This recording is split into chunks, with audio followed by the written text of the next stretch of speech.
بالله من الشيطان الرجيم بسم الله الرحمن الرحيم الرحمن علم القرآن وقال النبي صلى الله عليه وسلم خيركم من تعلم القرآن وعلمه أو كما قال عليه الصلاة والسلام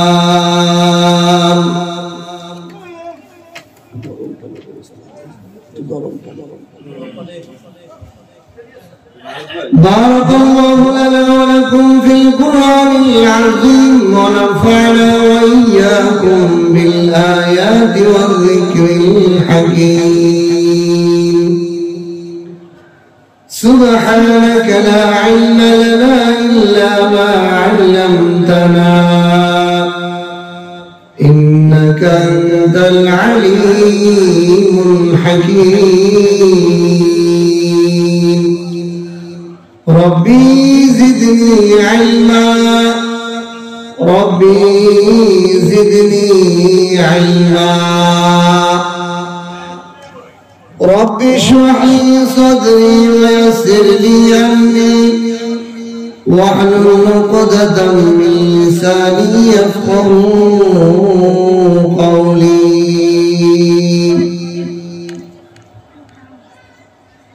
أيدينا يا ننجينا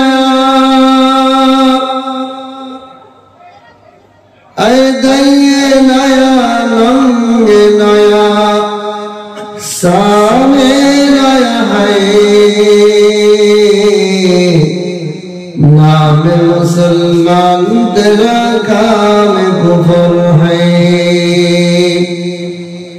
नाम मुसलमान तेरा काम कुफर है दुनिया में शुद्ध मकसूद शासी दगा मेहराब दा महमूद शासी बलग العلا بكماله كشف الدجى بجماله حسنت جميع خصاله صلوا عليه وآله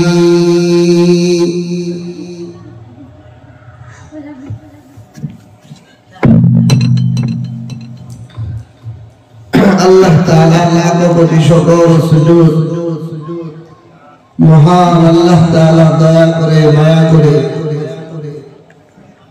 এই দীর্ঘ রজনী শীতের রাত্রে অনেক উলামায়ে কেরামের মুখ থেকে কোরআন হাদিসের নসিহত শ্রবণ করেছেন আমি গুনাহগার বান্দা অনেক দূর থেকে একজন মুসাফির আপনাদের দোয়া নেওয়া এবং দোয়া দেওয়ার জন্য আল্লাহ পাক হাজির করেছেন এইজন্য কালিমাতুশ শুকর আদায় করি সকলে আলহামদুলিল্লাহ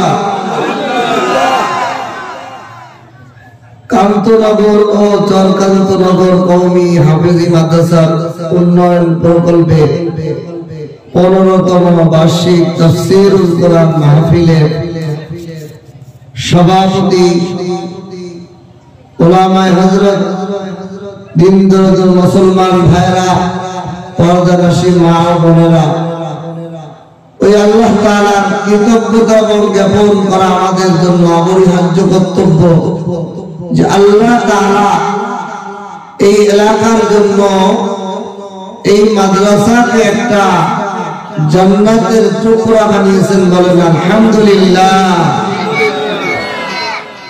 আল্লাহ তাআলা যাকে ভালোবাসেন যাকে বেশি দয়া করতে চান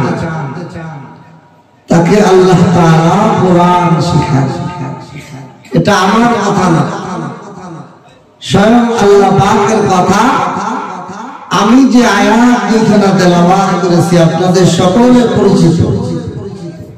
যেহেতু তাফসীর মাহফিল, রাত অনেক লম্বা হয়েছে, আমি সংক্ষিপ্ত আলোচনা করব। ওমা তৌফিক ইল্লা বিল্লাহ। আপনারা কি রাজি আছেন ইনশাআল্লাহ? শেষ ভালো তার সব ভালো। সারাদিন মাহফিল সারা রাত করে শুনলেন, শেষে দোয়া না করে চলে গেলেন, বরকত নষ্ট হয়ে যাবে কিনা। এজন্য লম্বা আলোচনা নয়, অল্প আলোচনা।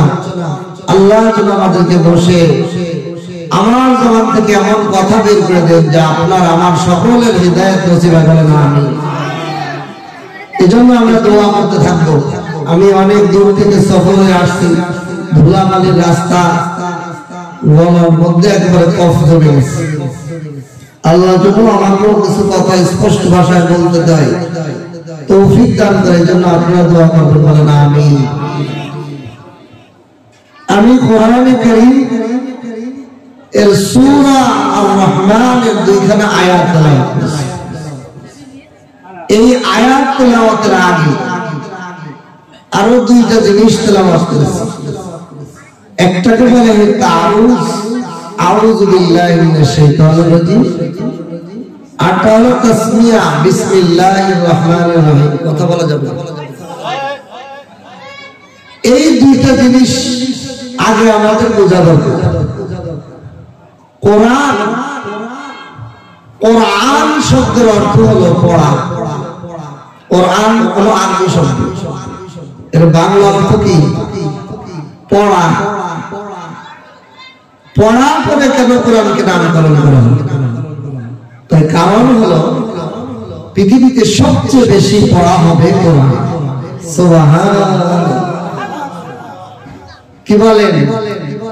দিন রাত 24 ঘন্টা যেই কিতাব পড়া হয় সেটার নাম কি? কোরআন। পৃথিবী গোল, পৃথিবী যখন ঘোরে দিন এবং রাত ঘোরে। এই রাত এবং দিন ঘোরার সাথে সাথে এই যে হাফেজিয়া মাদ্রাসা,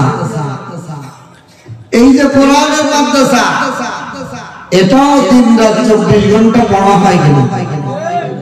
এই জন্য পৃথিবীতে সবচেয়ে বেশি পড়া হয় কোরআন। এই জন্য আল্লাহ তাআলা এই কিতাবখানার নামই রাখছেন কোরআন। এখন এই কোরআন যেই পড়বে সেই কি কোরআনের আলেম হয়ে যাবে, নাকি উস্তাদ লাগবে? উস্তাদ ছাড়া যদি কেউ কোরআন পড়ে, আল্লাহ কোরআনের ভাষ্য অনুযায়ী সে তাকে শয়তানে গোমরাহ করে। কি করে? গোমরাহ। একজন এরকম ভাবে আমাকে একদিন জিজ্ঞাসা করছে, হুজুর আপনারা সমস্ত হুজুররা ভুল করেন। আমরা আস্তাগফিরুল্লাহ, আমি জনাব আপনি একজন মানুষ, আমার ভুল হইতে পারে। সমস্ত হুজুররা ভুল করে, আপনি এই কথা মতো ভুল বলছেন।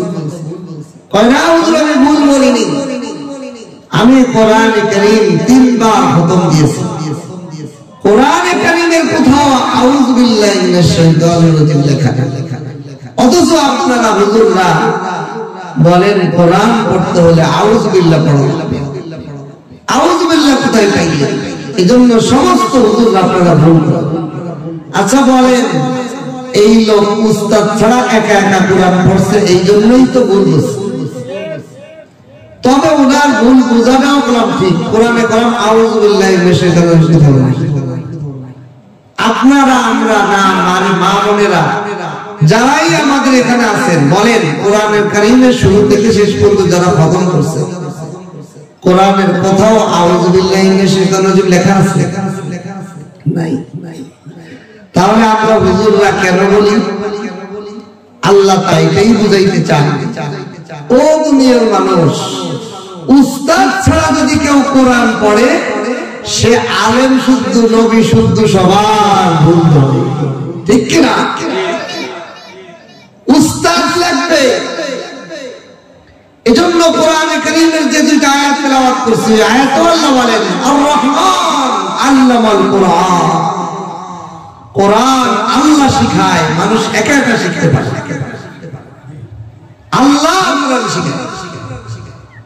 তো ওই লোকটা আমাকে বললেন, হুজুর সমস্ত হুজুররা ভুল করে, কোরআনে কোথাও আউযুবিল্লাহ লেখা নাই, আপনারা আউযুবিল্লাহ বলেন, সমস্ত হুজুররা আপনারা ভুল করেন।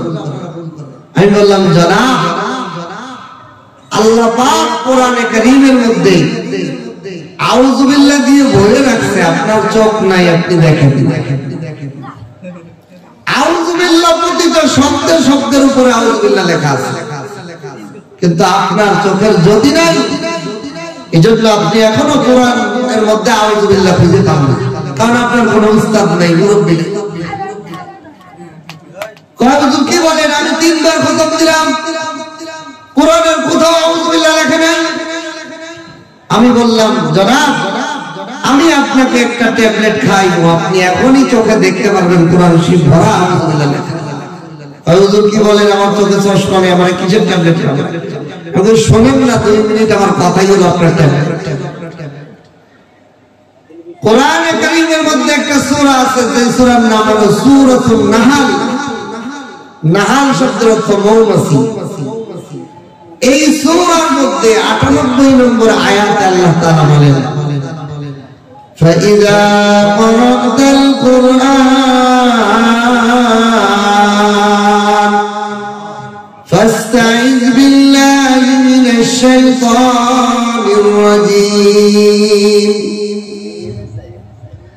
এই আয়াত সংক্রান্ত কথাগুলো শুনলে কোরআনে কারীমের প্রতিটা শব্দে শব্দের উপরে আপনি আউযুবিল্লাহ বলবেন। আপনার ওই উস্তাদ না থাকার কারণে আপনি কোরআনের কারীমের এ টু জেড এর কোথাও আউযুবিল্লাহ খুঁজে পাবেন না, যেহেতু আপনার উস্তাদ নেই। আর উস্তাদ না থাকার কারণে শয়তান আপনাকে গোমরাহ করে দিচ্ছে। এই আয়াতে আল্লাহ কি বলেন?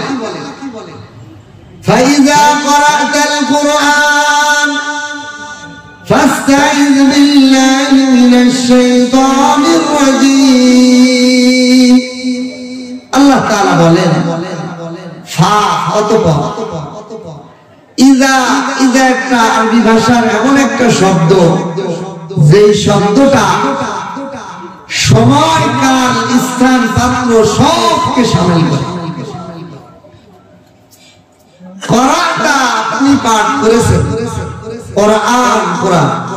আল্লাহ তাআলা বলতেছেন, যখন যেই সময়, যেই স্থানে, যেই শব্দে, যেই লাইনে, যেই আয়াতে, যেই সূরায় আপনি কোরআন পড়েন, ফাস্তাইজ, আপনি আল্লাহর কাছে আশ্রয় চান, বিল্লাহ, আল্লাহর নিকট, মিনাশ শাইতানির রাজিম, বিতাড়িত শয়তান।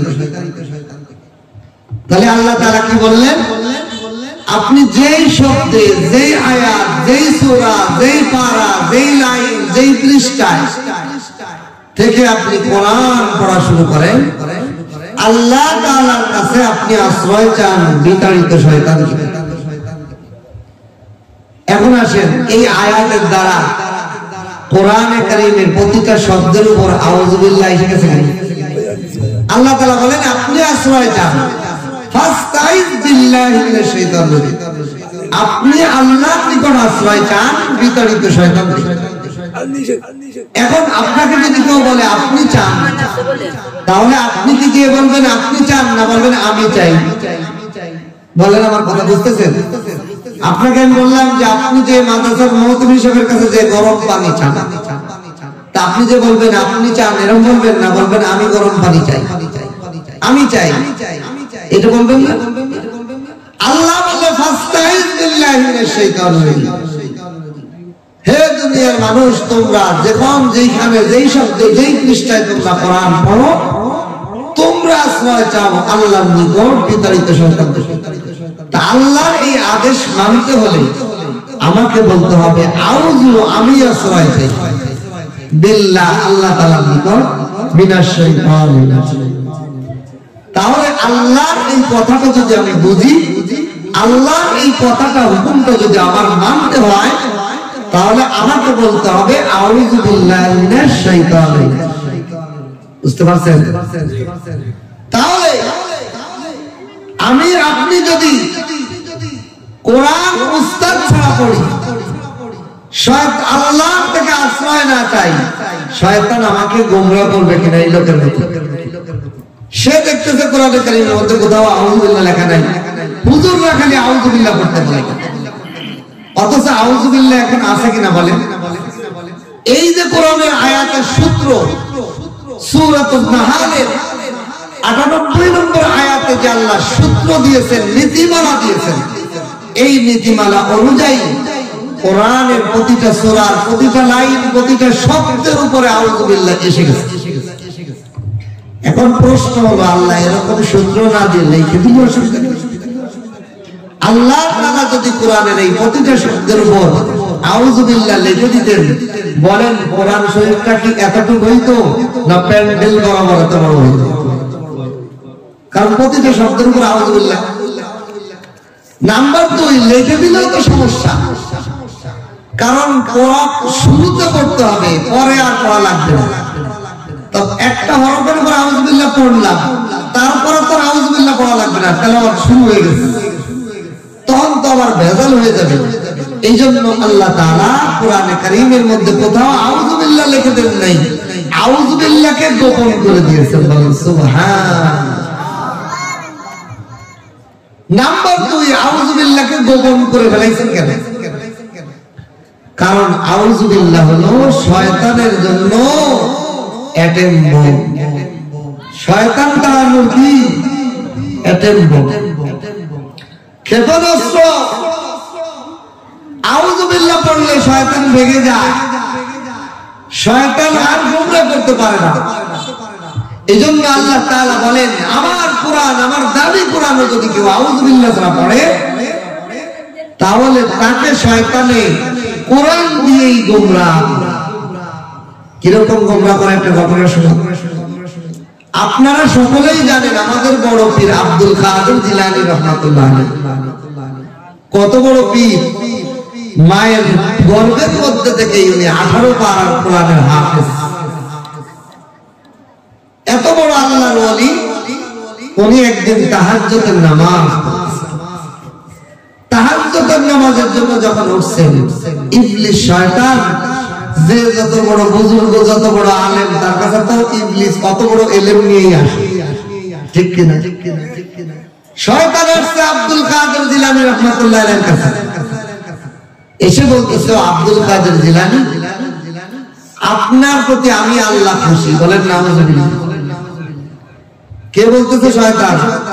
শয়তান বিশাল পাগড়ি পরে, জুব্বা পরে, আসমানে মাথা, জমিনে পা, উত্তরে হাত, দক্ষিণে হাত, বিশাল আসে বলতেছে, আমি আল্লাহ আব্দুল কাদের জিলানী, তোমার প্রতি আমি খুশি। আজ থেকে তোমার আর ইবাদত বলতে কিছু করা লাগবে না, তোমাকে আমি রিটায়ার্ড করে দিলাম, তোমার আর নামাজ, রোজা, ইবাদত বলতে কিছুই লাগবে না। আচ্ছা বলেন, এরকম যদি আমাকে আপনাকে কেউ এসে বলে, এরকম আসমানে মাথা আল্লাহ দাবি করে বলে, আমি আপনি তো লাভ মাইলে বলবো যে এই আমার আর কোন ইবাদত করবে লাগবে না, ঠিক কিনা? কিন্তু আব্দুল কাদের জিলানী কি এমন লোক? আব্দুল কাদের জিলানী রাহমাতুল্লাহ আলাইহি কোরআনে কারীমের মধ্যে তাকাইলেন, কোথাও এরকম সিস্টেম আছে কিনা। কোরআনের হাফেজ ছিলেন তিনি, মায়ের গর্ভ থেকেই 13-18 পারার হাফেজ, তারপরে এসে আবার বাকিটা মুখস্থ করে নিয়েছেন। পুরা কোরআনের মধ্যে তাকাইলেন, তাকায় দেখেন কোথাও কি আল্লাহ এরকম বলছে কিনা। তো উনি দেখেন কোরআনে কারীমের একটি আয়াত ওনার সামনে চলে আসছে, ওয়া'বুদ রাব্বাকা হাত্তা ইয়াতিয়াকাল ইয়াকিন। আল্লাহ তাআলা নবী মুহাম্মদুর রাসূলুল্লাহ, যাকে না বানাইলে আসমান জমিন দুনিয়া কিছুই বানাইতেন না, যেই নবীর শ্রেষ্ঠত্ব মহান, जहां तक है रबूबियत खुदा की, जहां तक है रबूबियत खुदा की, वहां तक है नबूबियत मुस्तफा की।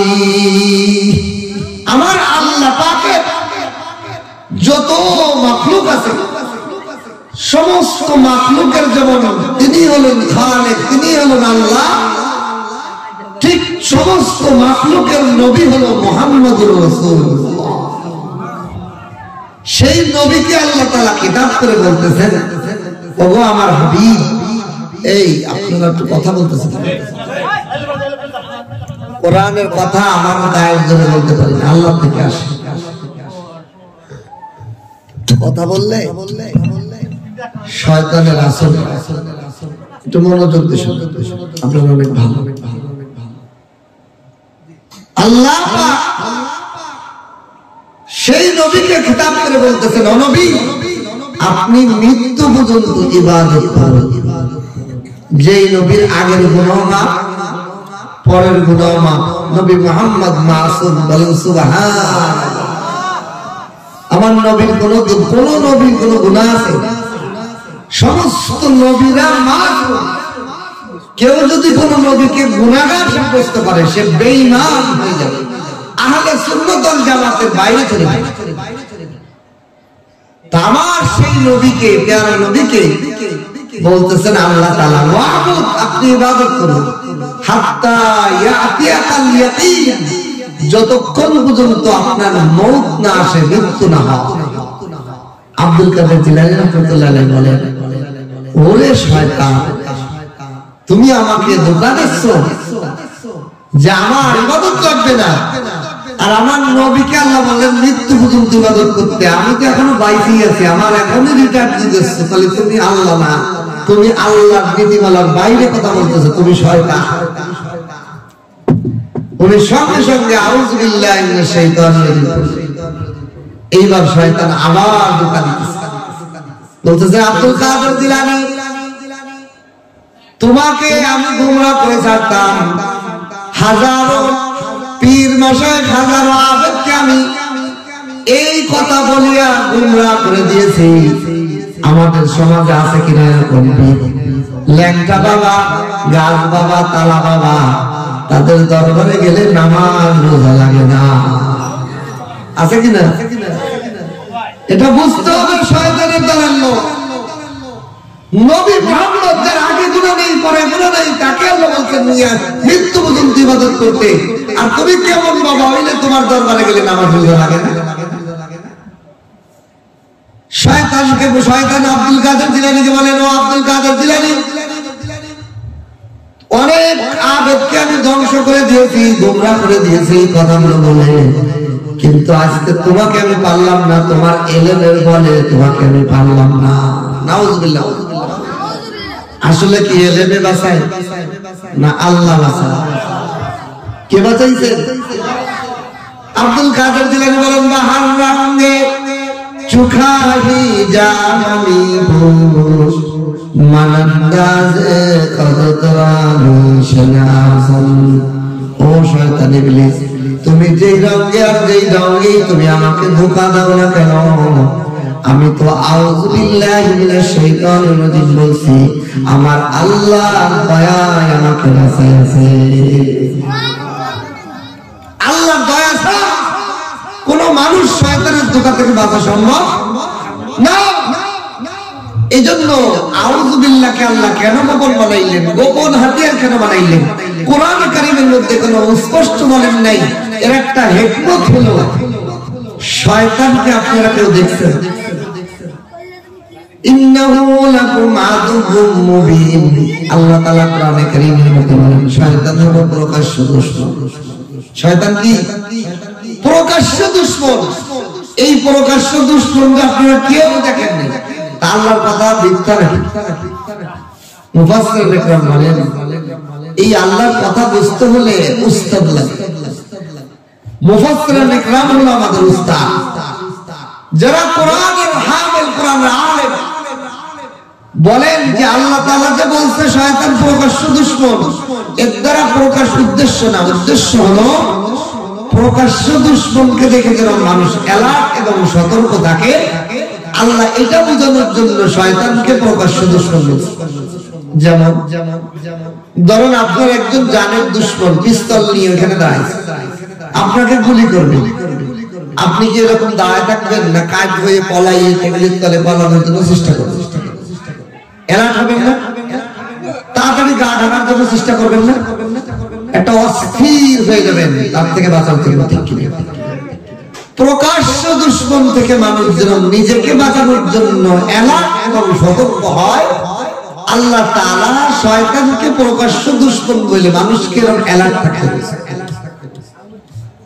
বাকি তাকে দেখা যায় না, কিন্তু এই এক নম্বর হলো শয়তানকে দেখা যায় না, দুই নম্বর শয়তান তো জিন জাতি, এ শক্তিশালী না, এর সাথে কি কুস্তি লেগে আমি পারবো? এর সাথে কি আমি ঘুষাঘুষি করে পারবো? পারা যাবে না। কিন্তু পারার জন্য আল্লাহ তাআলা আমাদেরকে একটা গোপন হাতিয়ার দিয়েছে। কি হাতিয়ার? আউযু বিল্লাহ। কেমনে দেখেন, একটা ছোট্ট বাচ্চা, তারে যদি একজন বড় যুবক 40 বছর 30 বছরের যুবক হাত ধরে, 5 বছরের বাচ্চা, এই বাচ্চাকে হাত ছাড়িয়ে নিতে পারবে? পারবে না।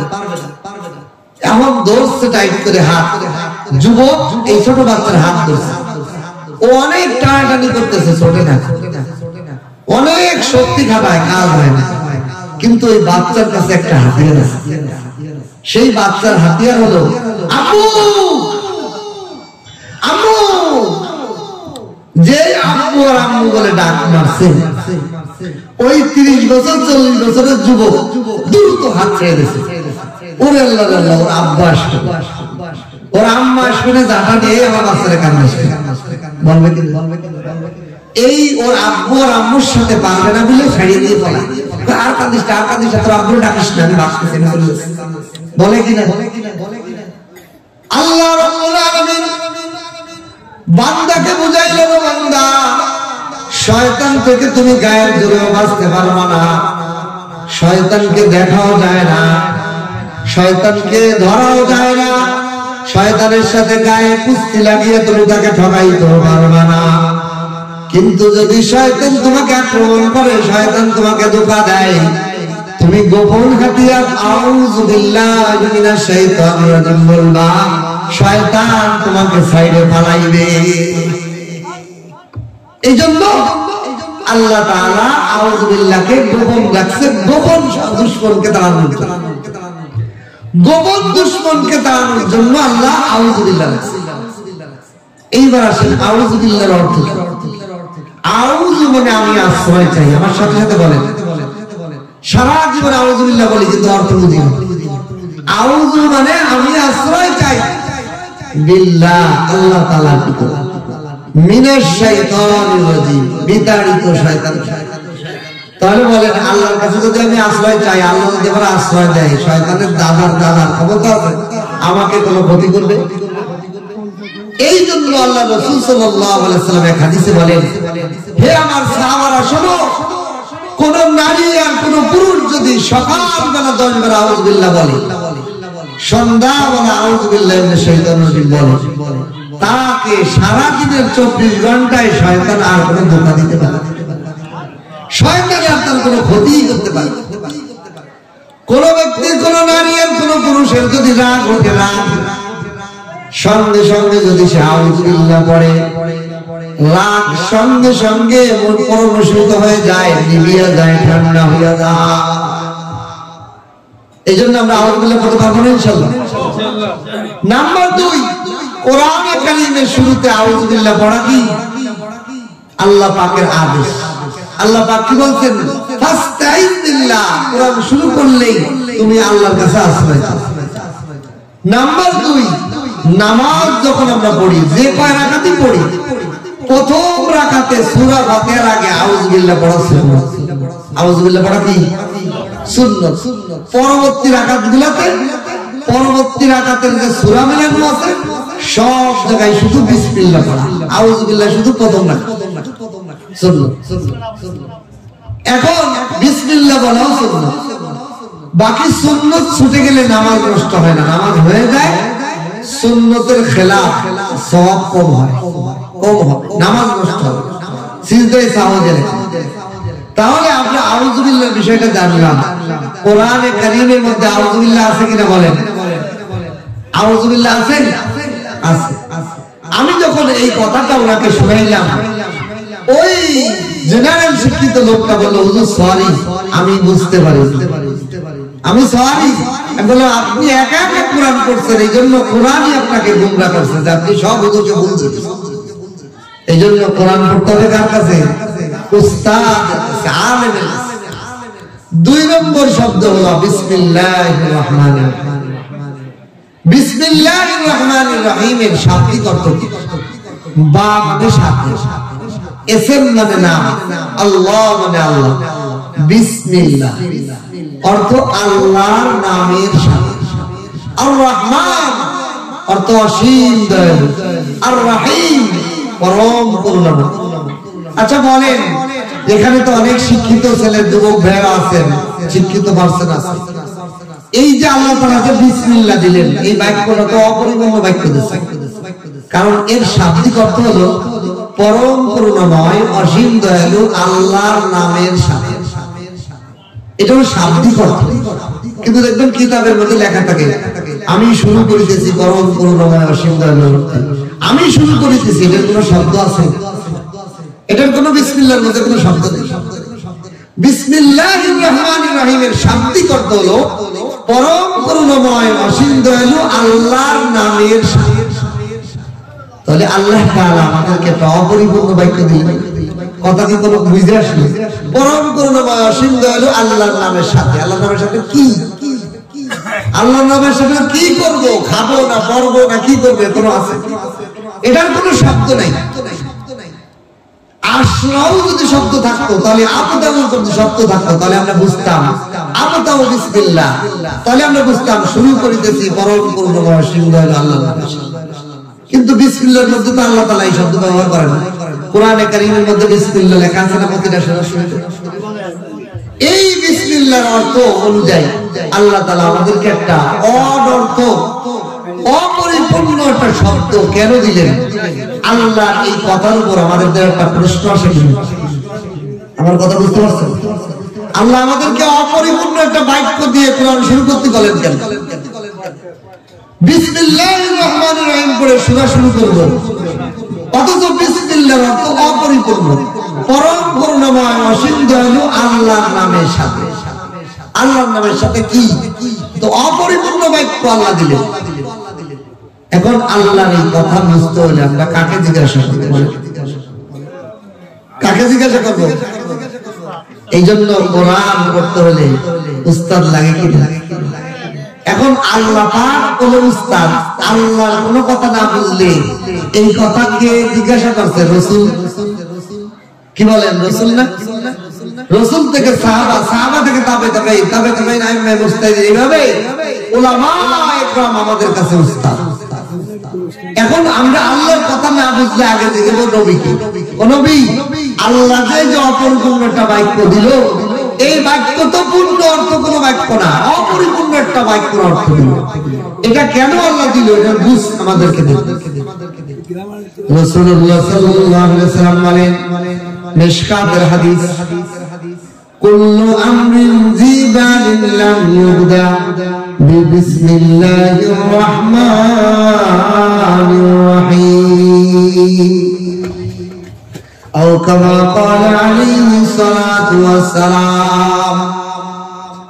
নবী বলেন হে আমার উম্মতরা শোনো প্রত্যেকটা কাজের শুরুতে তোমরা যদি আল্লাহর নামে বিসমিল্লাহির রহমানির রহিম বলা ছাড়া কাজ শুরু করো তাহলে ওই কাজটা বরকতশূন্য এবং অপরিপূর্ণ হয়ে যাবে প্রতিটা কাজের শুরুতে কি করতে হবে বিসমিল্লাহ বলতে হবে আল্লাহ রাসূল বললেন কুল প্রতিটা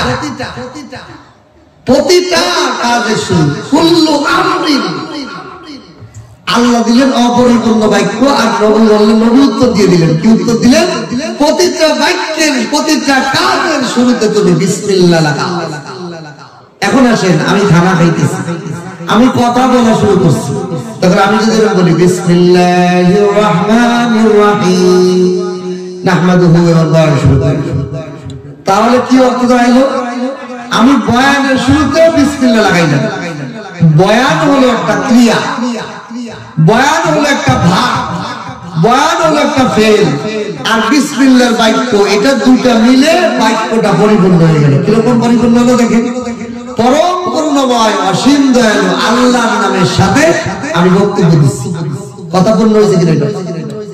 কিন্তু আগে হয়নি, শুধু বিসমিল্লাহর অর্থ করলে বাক্য পূর্ণ হয় না। শুধু বিসমিল্লাহর অর্থ করলে কোনো কথা বুঝে আসে না। আল্লাহ তাআলা এই কথা বোঝানোর জন্য কাকে লাগলো? নবীকে লাগলো। নবী বলেন যে প্রতিটা কাজের শুরুতে বিসমিল্লাহ বাক্য লাগাও, বিসমিল্লাহ বাক্য পড়ো। সুবহানাল্লাহ। এবার একজন বান্দা খানা খাবে, খানা খাওয়ার শুরুতে বলল বিসমিল্লাহির রহমানির রহিম, তাহলে তার বাক্যটা কি হয়ে গেল? পরম করুণাময় অসীম দয়ালু আল্লাহর নামের সাথে। কথা পূর্ণ হয়েছে কিনা? এর মানে হলো আল্লাহ তাআলা অপরিপূর্ণ বাক্য এই জন্য দিলেন, ও দুনিয়ার মানুষ, দুনিয়ার যত কাজ আছে বৈধ, সমস্ত বৈধ কাজ করার আগে তুমি বিসমিল্লাহর বাক্য লাগাও, আমি আল্লাহর বাক্য পরিপূর্ণ হয়ে যাবে। সুবহানাল্লাহ।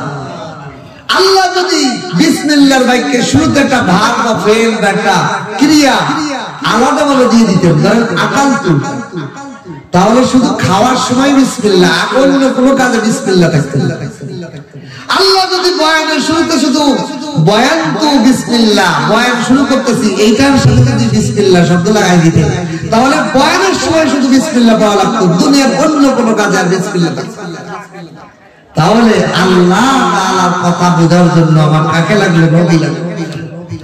নবীর কথা বোঝার জন্য সাহাবী লাগে, সাহাবীর কথা বোঝার জন্য তাবেঈ লাগে, তাবেঈর কথা বোঝার জন্য তাবেঈ লাগে। আমি একা একা কোরআন পড়ে বড় ডাক্তার হয়ে যাব, বড় জ্ঞান হয়ে যাওয়া সম্ভব? এই জন্যই আমাদের মুসলমানদের মধ্যে বিভিন্ন ফিরকা, বিভিন্ন দল, বিভিন্ন মতবাদ। কেন? একা একা পড়ে শয়তান তাদের গুমরাহ। তাহলে বিসমিল্লাহর বাক্য কেন অপরিপূর্ণ আল্লাহ দিলেন, এটা আমরা বুঝলাম। কারণ আল্লাহ তাআলা চায় প্রতিটা বৈধ কাজের শুরুতে আমি বিসমিল্লাহর বাক্য লাগাই, ওই বাক্যটা পূর্ণ করব। ঠিক কি না? এখন আল্লাহ তাআলা এরকম কেন দিলেন? কারণ দুনিয়াতে যারা এই দুনিয়াতে আসছে, আল্লাহ পাক মৃত্যুর পরে তাদেরকে জান্নাত দিবে। এই জান্নাতের অধিবাসীরা চার শ্রেণী হবে। কয় শ্রেণী? এক শ্রেণীকে আল্লাহ তাআলা বছরে একবার দেখা দিবে। জান্নাতের মধ্যে যাওয়ার পরেও সে সবসময় আল্লাহকে দেখতে পাবে। জান্নাতের সব নিয়ামত পাবে, কিন্তু আল্লাহর দর্শন বছরে একবার পাবে। দুই নম্বর শ্রেণী, তারা মাসে একবার আল্লাহর দর্শন পাবে। তিন নম্বর শ্রেণী, তারা সপ্তাহে জুমার দিন একদিন আল্লাহর দেখা পাবে।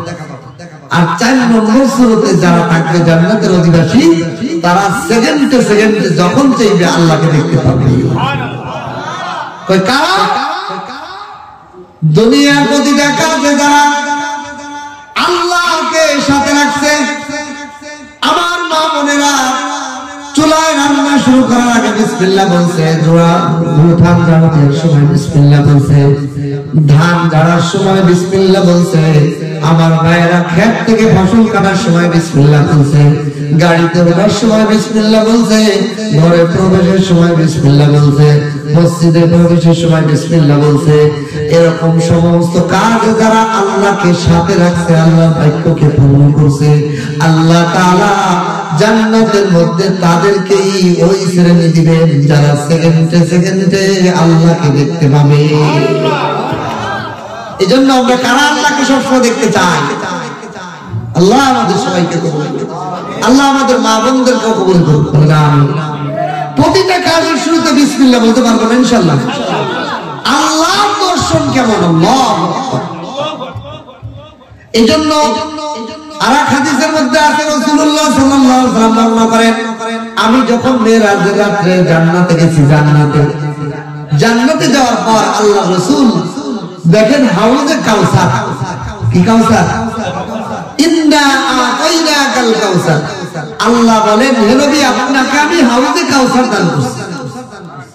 এই হাউজে কাউসারটা জান্নাতের মধ্যে সবচেয়ে তৃপ্তিদায়ক, মজাদার, মিষ্ট পানি হবে হাউজে কাউসার। যেইখানের পানি একবার কেউ পান করলে জিন্দেগিতে তার কোনোদিন পিপাসা লাগে না।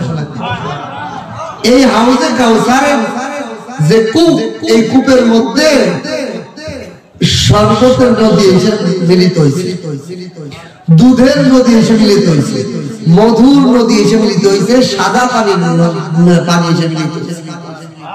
এখন আল্লাহ রাসূল সাল্লাল্লাহু আলাইহি ওয়াসাল্লাম জিবরাইলকে জিজ্ঞাসা, ও জিবরাইল, এই হাউজে কাউসারের মধ্যে যে মধুর নদী, দুধের নদী, শরবতের নদী, সাদা পানির নদী এসে মিলিত হলো, এগুলোর এই নদীগুলোর উৎস কোথায়? জিবরাইল বলে, ইয়া রাসূলুল্লাহ, ইয়া হাবিবাল্লাহ, আমারও জানা নাই, আমিও জানি না এই নদীগুলোর উৎস কোথায়। এই মুহূর্তে আল্লাহ পাকের একজন ফেরেশতা এসে ওনাদের দুইজনের মাঝখানে হাজির। আসসালামু আলাইকুম সাইয়্যিদুল মালায়েকা, আসসালামু আলাইকুম সাইয়্যিদুল বাশার মুহাম্মাদুর রাসূলুল্লাহ। ফেরেশতা এসে সালাম দিয়েছে, ও ফেরেশতাদের সর্দার জিবরাইল, আপনার উপর শান্তি বর্ষিত। ও নবী মুহাম্মদ, শ্রেষ্ঠ মানব, আপনার উপর শান্তি বর্ষিত। আপনারা দুইজন কি আলোচনা করতেছেন? আমরা দুইজন আলোচনা করতেছি জান্নাতের এই যে হাউজে কাউসারের মধ্যে 4টা নদী এসে মিলিত হলো, এই 4টা নদীর মোহনা কোথায়, শুরু কোথায়, এইটা জানতে চাই। ও আপনারা এটা জানতে চান? আল্লাহ পাক আমাকে এই জন্যই পাঠাইছেন, আপনাদেরকে সচক্ষে দেখানোর জন্য এই নদীগুলোর মোহনা কোথা শুরু। বলেন সুবহান। কি কয় কোথা থেকে? চলে না। ওই ফেরেশতা জিবরাইল আলাইহিস সালাম এবং নবী মুহাম্মদুর রাসূলুল্লাহ সাল্লাল্লাহু আলাইহি ওয়াসাল্লামকে সাথে নিয়ে রওনা করলেন। জান্নাতের মধ্যে রওনা করতে করতে একটা বাগান, একটা ফলের বাগানের মধ্যে নিয়ে গেলেন। যাইতে যাইতে যাইতে যাইতে দেখেন বিশাল একটা গাছ, বিশাল একটা গাছ। ওই গাছের গোড়ায় যে দাঁড় করাইলেন। এই গাছের 3টা ডাল, এই নিচের থেকে মাটি থেকে 3টা ডালের মধ্যে একটা সিঁড়ি উঠছে। সিঁড়ি উঠার পর ওনাদের দুইজনকে নিয়ে সিঁড়িতে উঠে ওই গাছের 3 ডালের মাঝখানে বিশাল একটা প্রাসাদ, প্রাসাদের গেটের সামনে নিয়ে দাঁড় করায় বলেন, মুহাম্মদুর রাসূলুল্লাহ সাল্লাল্লাহু আলাইহি ওয়াসাল্লাম, হুজুর, হে নবীদের সর্দার, সাইয়্যিদুল মালায়েকা, সাইয়্যিদুল বাশার, সমস্ত মাখলুকের নবী আপনি, আপনার কাছে এই দরজার চাবি আছে। রাসূলুল্লাহ সাল্লাল্লাহু আলাইহি ওয়াসাল্লাম আশ্চর্য হয়ে গেলেন। কয়, কি বলো? আমি তো জীবনে কোনোদিন এখানে আসি নাই, তালা মারবো কেমনে আর চাবি থাকবে কেমনে? হ্যাঁ, আপনি এই দরজার সামনে যে দরজার পর হাত রেখে শুধু মুখে বলেন বিসমিল্লাহির রাহমানির রাহিম। আপনার মুখের আওয়াজ হলো সাউন্ড। এখন বর্তমান মোবাইল যারা যুবক ভাইরা চালায়, হাতে ফিঙ্গার দিলে মোবাইল খুলে যায়, ঠিক কি না? এটা নবী মুহাম্মদ রাসূলুল্লাহ 1400 বছর আগে বলে গেছে। ওই দরজার মধ্যে হাত লাগছে, ফিঙ্গারপ্রিন্ট, নবীর হাতের তালা হলো ওই দরজা। আর নবীর মুখের সাউন্ড কি হলো? ওইটা তালা রাখা। নবী মুখ দিয়ে জবানে বিসমিল্লাহ বললেন আর হাত রাখলেন, সঙ্গে সঙ্গে টাচ করে দরজা খুলে। সুবহানাল্লাহ। খোলার পর নবী জিবরাইলকে নিয়ে, ওই ফেরেশতাকে নিয়ে ঢুকলেন। বিশাল একটা রুম, 4টা দেওয়াল, একটা রুমের মধ্যে 4টা দেওয়াল থাকে, উত্তর দক্ষিণ পূর্ব পশ্চিম। এক দেওয়ালের মধ্যে লেখা দেখেন বিসমিল্লাহ, আর এক দেওয়ালের মধ্যে লেখা আল্লাহ, আর এক দেওয়ালের মধ্যে লেখা আর রহমান, আর এক দেওয়ালের মধ্যে লেখেন আর রহিম। বিসমির মিম থেকে শরবতের নদীর ঝর্ণা জারি রয়েছে। বলেন সুবহানাল্লাহ। আল্লাহুর হা লফজ থেকে মধুর শরবত জারি, ঝর্ণা জারি হয়ে গেছে। আর রহমানের নুন থেকে দুধের নদী জারি হয়ে গেছে। আর রহিমের মিম থেকে সাদা শুভ্র পরিচ্ছন্ন পানির ঝর্ণা জারি হয়ে গেছে। এই 4টা শব্দ থেকে জান্নাতের 4টা নদী জারি হইয়াছে। এই নদীগুলা যাইয়া হাউজে কাউসারের মধ্যে পতিত হইয়াছে। বলেন সুবহান। ওই ফেরেশতা ডাক দিয়ে বলে, ওগো নবী মুহাম্মদ, আপনার উম্মতদেরকে জানিয়ে দেন যারা তাদের জীবনের প্রতিটা কাজে প্রতিটা বৈধ কাজে বিসমিল্লাহর আমল করবে, আল্লাহ তাআলা হাউজের কাউসারের পানিকে যেরকম সুস্বাদু এবং বরকতওয়ালা এবং মধুময় করে দিয়েছেন, আল্লাহ পাকের কোন বান্দা এবং বান্দি যদি তার প্রতিটা কাজে বিসমিল্লাহ বলে, আল্লাহ তাআলা তার কাজকে পরিপূর্ণতা করবেনই, সাথে তার কাজকে বরকতওয়ালা বানিয়ে দিবে। পারবো না আমরা বিসমিল্লাহ বলতে? প্রতিটা কাজের শুরুতে বিসমিল্লাহ বলবো। এখানে আর একটা মাসালা জেনে নিন, আমি বললাম না বৈধ কাজ, প্রতিটা বৈধ কাজে বিসমিল্লাহ বলতে। কেউ যদি বিড়ি খাওয়ার আগে বিসমিল্লাহ বলে, কেউ যদি মদ খাওয়ার আগে বিসমিল্লাহ বলে, কেউ যদি জিনা করার আগে বিসমিল্লাহ বলে, কেউ যদি ঘুষ খাওয়ার আগে বিসমিল্লাহ বলে, কেউ যদি সুদ খাওয়ার আগে বিসমিল্লাহ বলে, সঙ্গে সঙ্গে সে কাফের হয়ে যাবে। কি হয়ে যাবে? কাফের। ওই অবস্থায় যদি মওত হয়, তার কবর মুসলমানদের গোরস্থানে দেয়া যায় না, তার জানাজা হবে না, তার চিরদিনের জন্য জাহান্নামে হয়েছে। কেন? দেখেন আল্লাহ পাক বললেন, তুমি আমার নামে শুরু দিয়ে ভালো কাজ করো। আল্লাহ কাজ চুরি করবা না, ডাক খাবা না, জিনা করবা না, মদ খাবা না, নেশা করবা না। এখন একজন কইল কি, আল্লাহ আপনি কইছেন নেশা করা যাবে না, বিড়ি খাওয়া যাবে না, মদ খাওয়া যাবে না, আল্লাহ আপনার নামের দ্বারাই আমি বিড়ি খেয়েছি। তাহলে সে কি করলো? বিয়াদবি করলো। সে আল্লাহ কইছে এটা পছন্দ করি না, ও আল্লাহ আপনার নামেই খেয়েছি, তাহলে এ তো ঘাড় দেখা। এই জন্য সঙ্গে সঙ্গে সে কাফের। কোন হারাম কাজের শুরুতে বিসমিল্লাহ বললে সঙ্গে সঙ্গে সে তওবা করে ঈমান না আনলে সে কাফের। এখন একটা বোঝেন, যে কাফের হয়ে যায় তার কতগুলো ক্ষতি হয়। কেউ যদি কুফরি শব্দ বলে, এই যে একটা কুফরি শব্দ, সে যদি মদ খাওয়ার আগে, জিনা করার আগে, হারাম খাওয়ার আগে বিসমিল্লাহ বলে, সঙ্গে সঙ্গে তার ঈমান শেষ। ঈমান শেষ হওয়ার সাথে সাথে তার বউ নাই, বউ ছাড়াছাড়ি, তালাক না ছাড়াছাড়ি, মানে পৃথক হয়ে গেছে, তার বউ নাই, অপরিচিত মহিলার মতো হয়ে গেছে।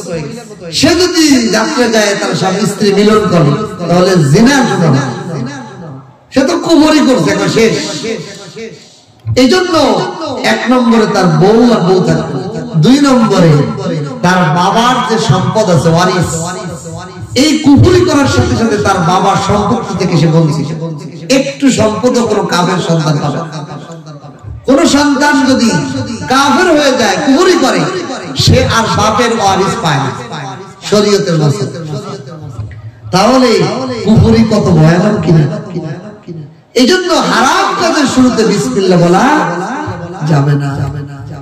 আবার অপর দিক থেকে যদি আপনি ভালো কাজে বিসমিল্লাহ বলেন, তাহলে কত সওয়াব। আল্লাহ রাসূল সাল্লাল্লাহু আলাইহি ওয়াসাল্লাম বলেন, কোন ব্যক্তি যদি সাওয়ারিতে ওঠে, গাড়িতে, কোন কিছুতে ওঠে আর বিসমিল্লাহ বলে ওঠে, এই গাড়ি যত দূর পর্যন্ত দৌড়াইছে, প্রতিটা কদমে, পশু হইলে ঘোড়া হইলে তার প্রতিটা কদমে কদমে নেকি লেখা হয়। গাড়ি হইলে তার প্রতিটা চাকায় চাকায় নেকি লেখা হয়। সুবহানাল্লাহ। কোন মা বোনেরা যদি ঝাড়ু দিয়ে সময় বিসমিল্লাহ বলে উঠান ঝাড়ু দেয়, তার ঘর ঝাড়ু দেয়, ফোকা একরাম লেখেন, সে কাবা ঘর ঝাড়ু দিলে যেই পরিমাণ সওয়াবের অধিকারী, এই পরিমাণ সওয়াব ওই মা বোনের আমলনামায় লিখে দেওয়া হবে। এই জন্য বিসমিল্লাহ তো পারবো না। বিসমিল্লাহ যে পড়লো সে আল্লাহর সাথে রাখলো। সে কি করলো? আল্লাহর সাথে না, পরম করুণাময় অসীম দয়ালু আল্লাহর নামের সাথে। এই তো অর্থ বিসমিল্লাহ। সাথে সে খাইলো, পড়লো, জামা কাপড় খুললো, পড়লো, ঘরে প্রবেশ করলো, বের হইলো, বাথরুমে প্রবেশ করার আগে পড়লো, বের হয়ে আবার পড়লো বিসমিল্লাহ। প্রতিটা কাজ। এমনকি কোন স্বামী আর স্ত্রী যদি মিলনের আগে বিসমিল্লাহ, এই মিলনের মাধ্যমে যদি আল্লাহ একটা সন্তান দান করেন, এই সন্তান হায়াতের 70 বছর যদি বাঁচে, প্রতিটা জীবনের প্রতিদিন সে 24,000 বার নিঃশ্বাস ছাড়ে এবং নেয়, এইটাকে যদি 70 বছর গুণ দেওয়া হয়, যেই পরিমাণ সংখ্যা হবে, এই পরিমাণ সব বাপ মার আমলনামায় লিখে দেওয়া হয়। আল্লাহ, তারপরে ইনশাআল্লাহ আমরা বিসমিল্লাহ আমল করতে। এরপরে আল্লাহ রাসূল জান্নাতের মধ্যে ঘুরতে ঘুরতে জাহান্নামের দিকে জাহান্নামে যাওয়ার সাথে জাহান্নামের দারোগা মালিক জাহান্নামের যে মূল জেল সুপার থাকেন একজন জেলের মূল কর্মকর্তা জাহান্নামের সুপারের নাম হলো মালিক। এমন ভয়ঙ্কর চেহারা, আল্লাহ রাসূল দেখে বদলাই গেলেন। আল্লাহ রাসূলের সাথে সালাম বিনিময় করলেন, ইয়া রাসূলুল্লাহ, আমি হলো জাহান্নামের দারোগা মালিক। কয় তুমি এত ভয়ঙ্কর, আমার উম্মত দেখে তো ভয় সব শেষ হয়ে যাচ্ছে। কয় হুজুর, আপনাকে একটা আমল শিখাই দেওয়ার জন্য আমি আসছি। আপনি যেহেতু জাহান্নাম ঘুরতে আসছেন, আপনাকে একটা গুরুত্বপূর্ণ কথা জানানোর জন্য আমি আসছি। কি? আমি যত ফেরেশতাদেরকে জাহান্নামের আগুনের ভিতর শাস্তি দেওয়ার জন্য পাঠাই, মজার বিষয় হলো তাদের কপালের মধ্যে লিখে দেই বিসমিল্লাহির রহমানির রহিম। এইটা লেখার কারণে ওই ফেরেশতাকে আগুনের কোন একটা ফুলকিও তার একটা পশম উড়াইতে পারবে। সুতরাং আপনি আপনার উম্মতদেরকে জানাই দিয়েন, যারা জিন্দেগিতে বেশি বেশি বিসমিল্লাহ পড়বে, জাহান্নামের আগুন তাদেরকে স্পর্শ করতে পারবে না। যেই নারী যেই পুরুষ বেশি বেশি প্রতিটা কাজের মধ্যে বিসমিল্লাহির রহমানির রহিম আমল করবে, আল্লাহ তাআলা জাহান্নামের আগুন তাকে পুড়াইতে পারে না। বলেন আল্লাহর নাম কি পুড়াইতে পারবে? এই বিসমিল্লাহর মধ্যে আল্লাহর নাম আছে কিনা? তাহলে আল্লাহর নাম পুরানো মানে আল্লাহর সাথে বেয়াদবি না করবে। বরং আল্লাহ পাক আদেশ করলে তো ইব্রাহিম আলাইহিস সালামকে বলতে আগুনে পুড়াইবে, ঠিক কিনা? তা আল্লাহর মালাকুল ফেরেশতা মালিক বলে আপনার উম্মতদেরকে জানাই দিয়েন, তারা যেন প্রতিদিন বেশি বেশি আমল করে। আর হাদিসে আসছে তারা যেন প্রত্যেক ফরজ নামাজের পর 19 বার বিসমিল্লাহির রহমানির রহিম পড়ে। কেন? আমার জাহান্নামের 19টা তক্কা আছে, এই 19টা তক্কার জন্য বিসমিল্লাহর মধ্যে 19টা হরফ আছে। বলেন সুবহান। বিসমিল্লাহর মধ্যে 19টা হরফ, এই 19টা হরফ বিসমিল্লাহর মধ্যে আছে। এই 19টা হরফ এত পছন্দনীয় আল্লাহ, এই 19টা হরফ কোরআনে কারীমের কোন একটা শব্দ মিস নাই যে এই 19টা হরফের একটা আছে না, থাকতেই হবে। দেখেন কোরআন যে অলৌকিক, মানুষের আবিষ্কার না। আজকেই যে একটু কোরআন খুলে দেখবেন, যুবক ভাইরা, যুবতী মা বোনেরা একটু কোরআন খুলে দেখবেন, বিসমিল্লাহর মধ্যে যে 19টা হরফ, আরবি হরফ 29টা না? তা 19টা হরফ দিয়ে আল্লাহ বিসমিল্লাহ লেখছেন। এই 19টা হরফের কোন একটা হরফ কোরআনের কারীমের কোন একটা শব্দ বাদ নাই যে 19টা হরফের একটা হরফ আছে। তাহলে 19টা হরফ বাদ দিলে আরো 10টা হরফ থাকে না? এই 10টা হরফ দিয়ে কোরআনে কারীমের কোন শব্দ নাই, কোন শব্দ নাই বলে বুঝেন নাই। যেমন আলহামদু, এই আলহামদুর মধ্যে আলিফ হা মিম দাল আছে না? এর মধ্যে বিসমিল্লাহর একটা হরফ আছে কিনা? হা আছে না? রহমানের মধ্যে হা আছে না? এই হাটা আলহামদুলিল্লাহর মধ্যে আছে কিনা? মানে কোরআনে কারীমের যত শব্দ আপনি চুজ করবেন ওর মধ্যে বিসমিল্লাহর 19 হরফের এক হরফ আছে। এর মধ্যে বিসমিল্লাহ মানে পুরো কোরআন আছে। বিসমিল্লাহ 19টা হরফকে আল্লাহ তাআলা এমন চুজ করেছেন যে কোরআনে কারীমের প্রতিটা শব্দ বানাইছেন এমন ভাবে যে এই 19টা হরফ থেকে একটা থাকতেই হবে, একটা আছে। আপনি এমন একটা শব্দ বের করতে পারবেন না কোরআনে কারীমের যেই শব্দের মধ্যে বিসমিল্লাহর 19টা হরফ একটাও নাই, এরকম পাবেন না। আল্লাহ, এর মানে আল্লাহ কি বুঝাইলেন? যার মধ্যে বিসমিল্লাহ আছে তার মধ্যে পুরো কোরআন আছে। সুবহান। এইজন্য মুসলমান তার সন্তানকে সর্বপ্রথম বিসমিল্লাহ তালিম দেয়। বলেন এই বিসমিল্লাহ আউযুবিল্লাহ কি কোরআন মাদ্রাসা শিখায় না? স্কুলে কোথায় শিখায়? আজ আমরা দুনিয়ার মোহে পড়ে কোরআন শিক্ষা বাদ দিয়ে দুনিয়ার টাকা পয়সা চাকরির লোভে বাচ্চাকে কোরআন না শিখায় কি শিখাইতে চাই? জেনারেল লাইনে শিখাই। মাদ্রাসা ছাড়া কোথাও মানুষকে শয়তান থেকে বাঁচার এই হাতিয়ার শিখায় না। আর আল্লাহকে সাথে দিয়ে আল্লাহ যে আল্লাহ মাথা বানাইলেন মাথার তালু থেকে পায়ের তালু পর্যন্ত আমার আল্লাহ আমাকে চালান। আল্লাহ যদি বলে চোখে দেখবে না, আমার চোখ আর দেখবে না। আল্লাহ যদি বলে আমার কান আর শুনবে না, আল্লাহ যদি বলে হাত ধরবে না, তাহলে আর কিছুই ধরবে না। সেই আল্লাহকে সাথে রাখা কে শিখায়? মাদ্রাসা শিখায়। এই জন্য মাদ্রাসার প্রতিটা তালিমের শুরুতে বিসমিল্লাহ, ঠিক কিনা? মাদ্রাসার মধ্যে কোরআন শিখার সাথে আউযু বিল্লাহ, ঠিক কিনা? এই জন্য আমাদের সন্তানদেরকে মাদ্রাসা দিব কিনা? দিতে হবে। আমরা জহের দেখি, বাতেন দেখি না, টাকা পয়সা। অনেক গার্জেনকে হুজুর মাদ্রাসা পড়াইলে কি করে খাবে? কি করে খাবে মানে? আমাকে আমার অনেক মানুষ বলতো, মাদ্রাসায় গেছো কি ভাত পাবা না? আসলে ভাত পাই না, খালি পোলাও খাই। কি খাওয়া? ভাত পাই না, রুটি খাওয়ায়, গ্রিল খাওয়ায়, নান রুটি খাওয়ায়, পিজ্জা খাওয়ায়, দামি দামি জিনিস খাওয়ায়। কে খাওয়ায়? যেই মুসলমান মনে করবে মাদ্রাসায় পড়ালে কি খাবে, তারও ঈমান নেই। ঈমান নেই। একটা কোরআনের ঘটনা দিয়ে বোঝাই। ইয়াকিন করতে হবে কার উপর? হযরত মূসা আলাইহিস সালামকে আল্লাহ তাআলা একটা ক্লাস দিলেন। কি ক্লাস?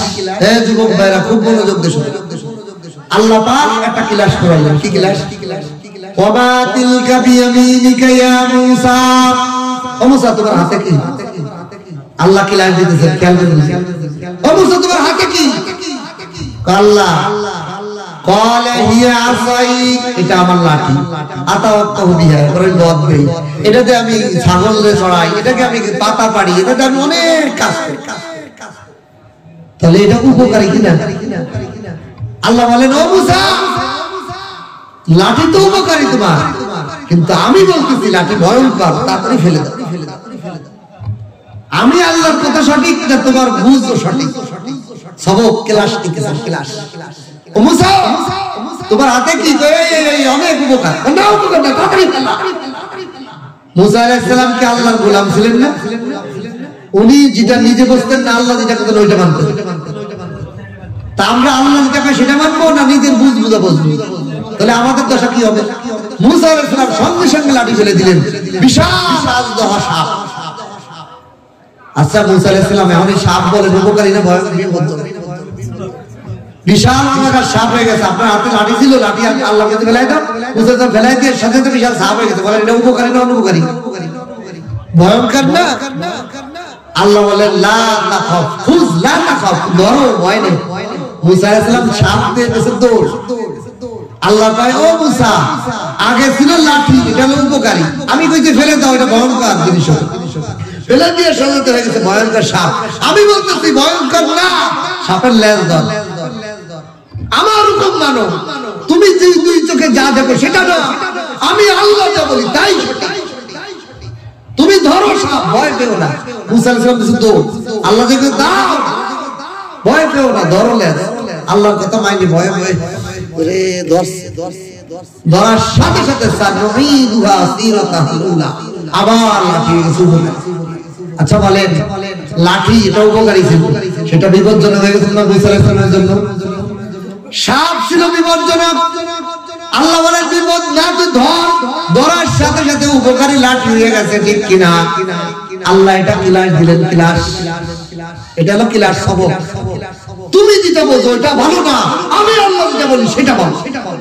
তুমি যদি মনে করো তোমার ছেলেকে জেনারেল শিক্ষা বানাইলে ভালো হবে, আমি আল্লাহ বলি না। আর রহমান আল্লামাল কোরআন, আমি আল্লাহ যাকে দয়া করি, দয়াময় আল্লাহ, তাকে আমি কোরআন শিখাই, কোরআন ভাষা। এইবার আল্লাহ পরীক্ষা নিতেছেন মূসা আলাইহিস সালাম। পরীক্ষা কয়টা হয়? স্কুল মাদ্রাসা তিনটা হয় না? আল্লাহ তিনটা পরীক্ষা।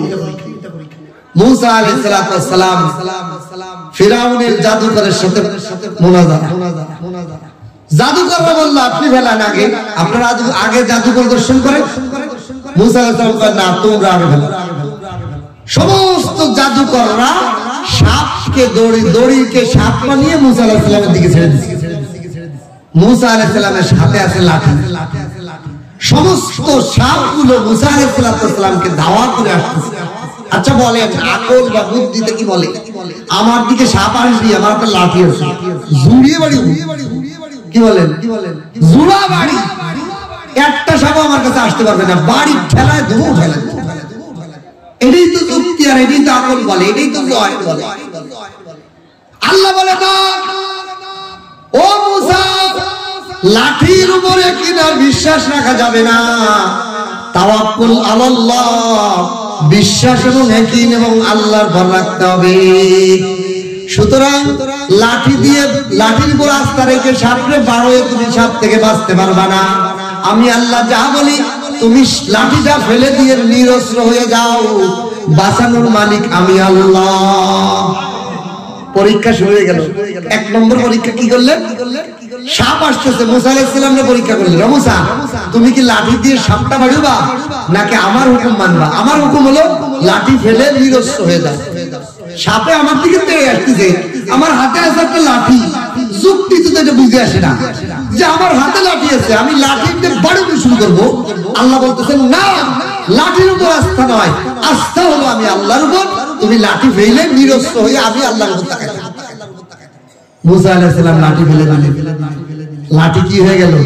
বিশাল সমস্ত জাদুকরের সাপ খেয়ে ফেলল।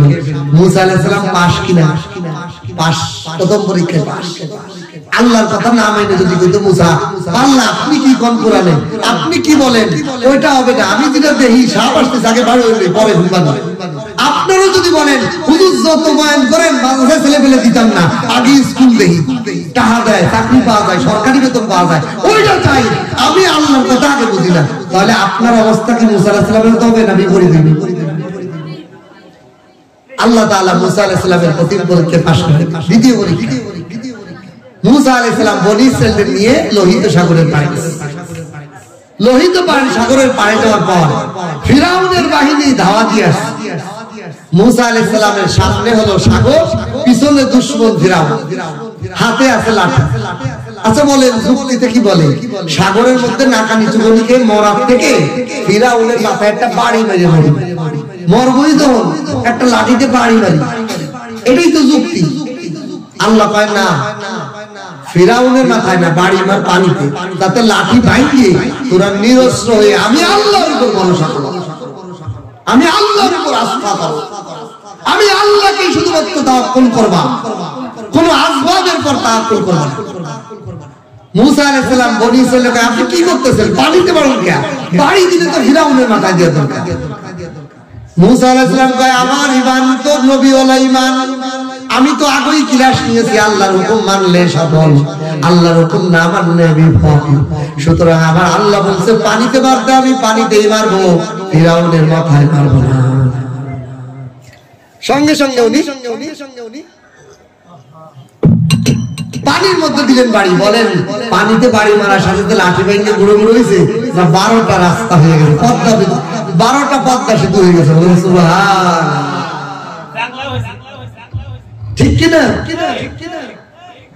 দ্বিতীয় পরীক্ষায় পাস। 3 নম্বর পরীক্ষা শুরু।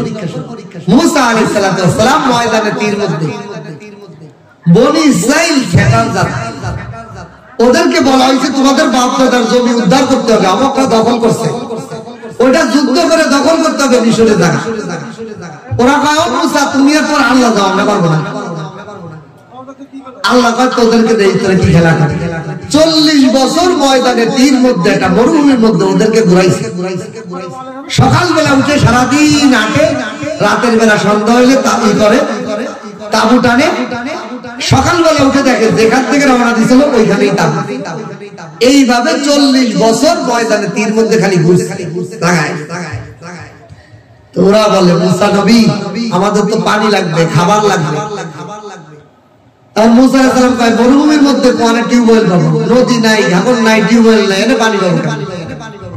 তো যুক্তিতে বলে মুসা তোমার হাতে আছে লাঠি, এই লাঠি দিয়ে তুমি সাগরের মতো খোঁজো, এরকম খুঁজতে থাকো আর সবাই মাটি সরাইতে থাকো, একসময় খুঁজতে খুঁজতে তলে পানি পাবে, এটাই তো কথা।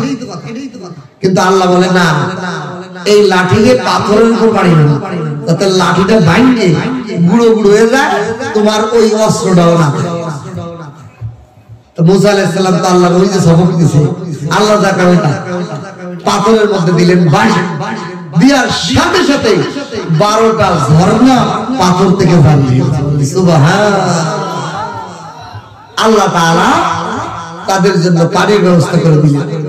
ময়দানের দিন মধ্যেই থাকলো, কিন্তু বাইরে বেরোতে দেই নেই, কিন্তু পানির ব্যবস্থা নেই। তাহলে ইয়াকিন করতে হবে কিসের উপর? আল্লাহ। আমরা এখন বুঝি জহেরি আমার ছেলেটা মনে হয় জেনারেল শিক্ষিত বানাইলে চাকরি বাকরি পাবে, অনেক কিছু করবে, সে আমার জানাজার দোয়াটা পাবে, ঠিক কিনা? আমার কবরের পাশে দাঁড়ায় কি দোয়া করতে হয়, একজন হুজুর না ডাকলে সে কিছু পারবে।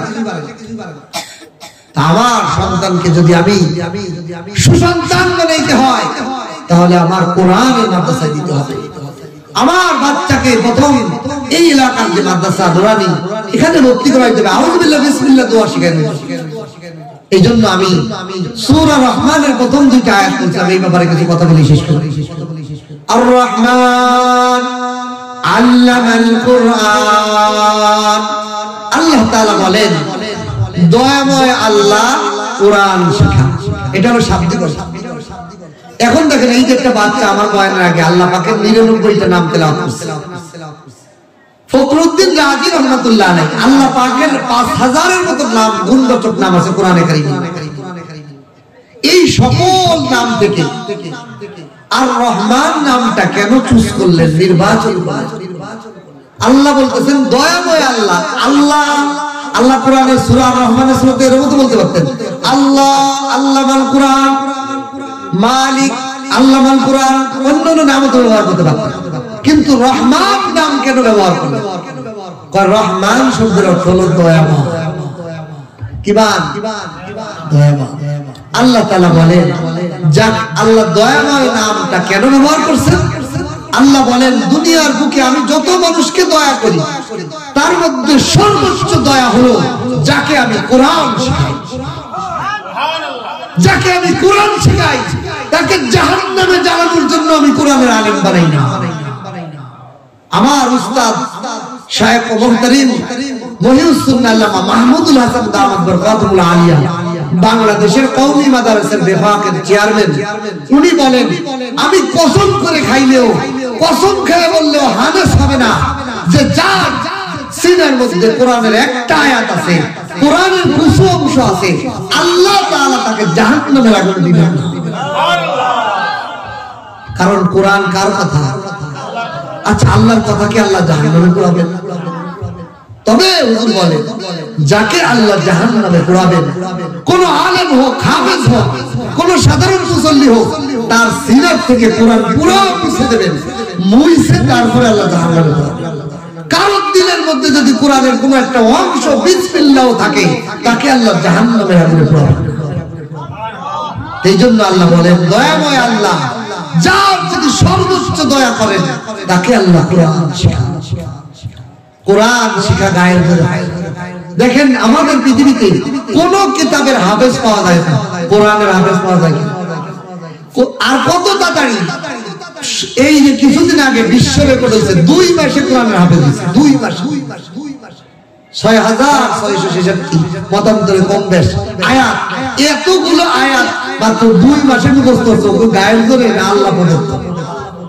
গায়ের ধরে হইলে তো আমি আপনি সবাই হবে, টাকার জোরে হইলে তো টাকাওয়ালারা আগে হবে, যদি গায়ের জোরে হইলে তো বড় বড় বডি বিল্ডার, কিস্তির দ্বারা কুস্তিগি, তারাই সবাই সবার আগে হবে। ব্রেনের জোরে যদি হাফেজ হয়ে যেত, তোমার ইঞ্জিনিয়ার আর ডাক্তার যারা বাংলাদেশের সবচেয়ে বিসিএস ক্যাডার যারা, তারা সবার আগে হাফেজ হয়ে যেত। এটা ব্রেনের সাথে সম্পর্ক না, এটা গায়ের জোরে সম্পর্ক না। এটা আল্লাহ বলেন দয়াময় আল্লাহ, যার প্রতি দয়া করে তাকে আল্লাহ কোরআন শেখান। এই জন্য আর রহমান আল্লাহ। এখন আপনি আমি কি করা উচিত? দয়া আল্লাহ যার প্রতি বেশি করেন তাকে কোরআন শেখান। এখন আমি যদি দয়ার রাস্তায় নাই হেঁটে আমার দয়া করবেন, তাহলে আমার বাচ্চাকে আমি দয়া পাওয়াইতে হলে আমাকে কোরআনের প্রতিষ্ঠানে দিতে হবে। এই প্রতিষ্ঠানের সাথে ভালোবাসা রাখতে হবে। এই প্রতিষ্ঠানের ছাত্র দিয়ে, এই প্রতিষ্ঠানের খোঁজ খবর নিয়ে এই কোরআনওয়ালার সঙ্গে, ঠিক কিনা? আল্লাহ তাআলা আমাদের সকলকে এই কোরআনের দ্বারা সাথে সম্পর্ক রাখার তৌফিক দান করুন, আমিন। আমাদের সকলকে এই কোরআনের মাদ্রাসায় আমাদের বাচ্চাদেরকে কোরআনের শিক্ষা, যেটা আসল শিক্ষা, মূল শিক্ষা, এটা হলো আল্লাহ পাকের কুদরতি শিক্ষা। আল্লাহ পাক সৃষ্টি সৃষ্টিকর্তার শিক্ষা। দেখেন মাথার থেকে তালু পর্যন্ত বানানোওয়ালা ইঞ্জিনিয়ার কে? তাহলে ইঞ্জিনিয়ার, সেই ইঞ্জিনিয়ারের ফর্মুলা হলো কোরআন। তাহলে কোরআন ছাড়া একটা বাচ্চা দুষ্টুমি করবে না? কোরআন যে পড়ে নাই তার হাতে তো একজনকে ঘুষি মারবেই। কোরআন যে পড়ে নাই এই মুখ দিয়ে তো আরেকজনকে গালি মারবেই। কোরআন যে পড়ে নাই সে আরেকজনের মাল দুর্নীতি করবেই তো, দেশের সম্পদ লুটপাট করবেই তো, একজন এক ভাই আরেক ভাইকে হত্যা করবেই তো। কোরআনের শিক্ষা থাকলে সে কখনো এই কাজ করতে পারে না। এই জন্য আল্লাহ বলেন দয়াময় আল্লাহ, যে দয়া তার প্রতি সর্বোচ্চ করেন তাকে কোরআন শেখাবেন, আর যার মধ্যে কোরআন শিখে যায় সেও বড় দয়াবান। প্রকৃত আলেম যে আমি তো প্রকৃত কোরআনের শিক্ষারক, সে অত্যন্ত দয়ালু, অত্যন্ত দয়ালু। যার মধ্যে কোরআনের জ্ঞান যত বেশি সে তত বেশি দয়ালু, কারণ এই দয়ার সাথে আল্লাহ তাআলা আমাদের সকলকে এই কোরআনের সাথে নিজেও কোরআন শিখবো, নিজের বাচ্চা, নিজের ছেলে মেয়ে, নিজের ভাই বোন, নিজের আত্মীয় স্বজন পড়াতে সবাইকে কোরআনের মাদ্রাসায় ভর্তি করার জন্য উদ্যোগ করতে পারবো না ইনশাআল্লাহ। এই মাদ্রাসা যতদিন থাকবে আমরা যদি সহযোগিতা করি ছাত্র দিয়ে, অর্থ দিয়ে, মাল দিয়ে, ব্রেন দিয়ে, শ্রম দিয়ে, তাহলে এর সব কবর বন্ধু কবরে কিয়ামত পর্যন্ত পাবো না। আল্লাহ তাআলা আমাদের সকলকে তৌফিক দান করবেন, আমিন। কার যে কিভাবে মৌত হবে বলা যায়, আমার আপনার মা কি হবে কিনা, একটা গল্প করে অল্প একটু গল্প শুনি। এক লোকের লাশ পাওয়া গেছে এক গ্রাম, ওই যে আপনাদের মতো গ্রাম এলাকা, ধরুন আরো দরিদ্র এলাকা, আপনাদের তো মোটামুটি শহরের মতো, যদিও শহর এলাকা কিন্তু মোটামুটি দেখলাম ভালো। একবারে গ্রাম অদূরে, মানে যেখানে শহরে যাইতে হয় বাজার করতে হয়, এরকম একটা এলাকায় একটা লাশ পায়। এই লাশটা সবাই বলছে মানুষ হিসেবে দাফন করা দরকার, কিন্তু ওই গ্রামের মানুষের নগদ টাকা কম। এখন ইমাম সাহেব কয় কি এটা কি হবে, লাশ দাফন করবো কেমন? আমি না দোয়া টোয়া দিতে পারি, জানাজা পড়াতে পারি, কিন্তু কাফন দাফনের তো টাকা খরচ লাগবে। এখন কি করা যায়? গ্রামের মাতুব্বর কয় মাইক মারো, মাইকে সকাল থেকে চান্দা শুরু করছে। চান্দা ভাই, একটা অপেয়ারিশ লাশ পাওয়া গেছে, যে যা পারি 5 টাকা 10 টাকা নারী পুরুষ আমরা দান করি, ভাই আমরাও তো একদিন মরে যাবো, আমরা একটু দান করি, দান করি।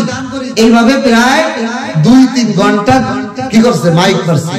মাইক মারতে মারতে যে যা পারে, কেউ একটা ডিম এনে দিয়েছে, কেউ একটা এনে দিয়েছে, কেউ টাকা দিয়েছে, নগদ এগুলো বিক্রি করে টরে একটা মোটামুটি কাফন কিনা, কাফন দাফন করা যায় এতটুকু পরিমাণ টাকা হয়েছে।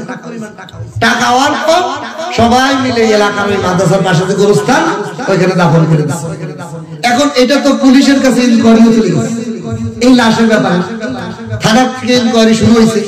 6 মাস পরে এই লাশের সন্ধান পাওয়া গেছে। কে? চিটাগাঙ্গের অনেক বড় ব্যবসায়ী, কোটি কোটি টাকার মালিক, ব্যাংক অ্যাকাউন্টে কোটি টাকা। তার 4টা সন্তান তাগড়া তাগড়া ইঞ্জিনিয়ার, ডাক্তার।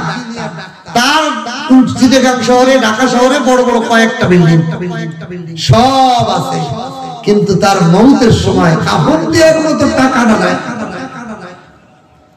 यही हम सब मुसाफिर हैं, वही आखिर ठिकाना, कोई आगे रवाना है, कोई पीछे रवाना। ভাই এই নিয়ত করে 10টা টাকা, 100 টাকা, 50 টাকা, 200 টাকা দান করি, না জানি আমার লাশ গুলো বেওয়ারিশ লাফুল্লা হয়। কিসের কোটি টাকা আর বেশি টাকা ব্যাংক ব্যালেন্স, আল্লাহ তাআলা চাইলে আমার আপনার বেওয়ারিশ লাশ হিসেবে এরকম দাফন করে দিতে পারেন না? তা আমরা যদি এই নিয়ত করি, আল্লাহ আমাকে এরকম চান্দা তুলে দাফনের জন্য বেওয়ারিশ লাশ বানাইয়ে পথে ঘাটে শিকাল কুকুরের মতো ফেলায় না রেখে আমাকে আপনি যাতে সুন্দর একটা কবরস্থান দামত করেন, এই নিয়ত আমি 1000, 500, 200 পারি কিনা আমরা?